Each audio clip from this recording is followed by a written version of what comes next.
A man who survived a wrong-way driver crash that killed his wife wants justice. 80-year-old Don Van Hoven and his 79-year-old wife Shirley Van Hoven were driving on I-96 earlier this month when their car was hit. 83-year-old Leslie Lehman of Grand Rapids was the driver of that wrong-way car. We discovered he was driving with a suspended license and should not have been behind the wheel. 24 Hour News 8's Heather Walker spoke to the crash survivor who is demanding change. Heather? Yes, Larry, nothing is preventing that wrong-way driver from getting on the road once again once he's released from the hospital. And that's what this man wants to change. She screamed and said, "There's a car, it's coming right at us. It's coming right at us." And that's all I remember, her screaming. And I saw whatever I saw for that split second, and there was this horrible collision and explosion. Donald Van Hoven, who's known by his friends as Doc, now sits in a wheelchair. He has a broken tibia, broken bones in his shoulder, and cracked ribs. But he's alive. Sadly, his beautiful, vibrant, and caring wife was killed. Who's next?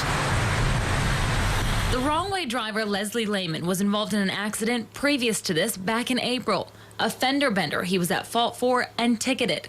The Grand Rapids police officer who responded filed a form asking the Secretary of State to reevaluate Lehman's driving skills. According to the Secretary of State, Lehman didn't pass the test in June, and his license was suspended until he passed the medical, road, and written test.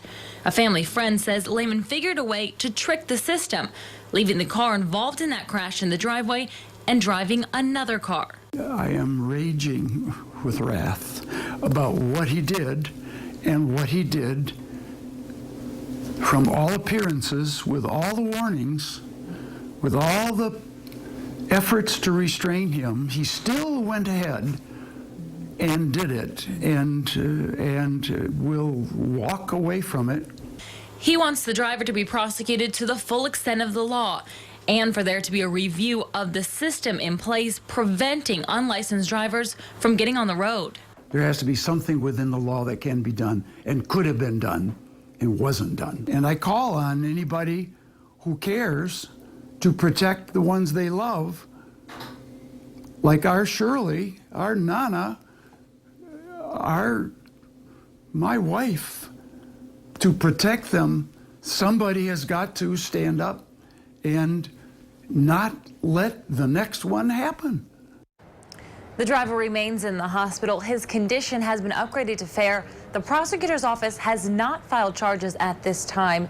His wife, Donna Lehman, also died in that crash. She was not wearing a seatbelt. Live in studio control, Heather Walker, 24 Hour News 8.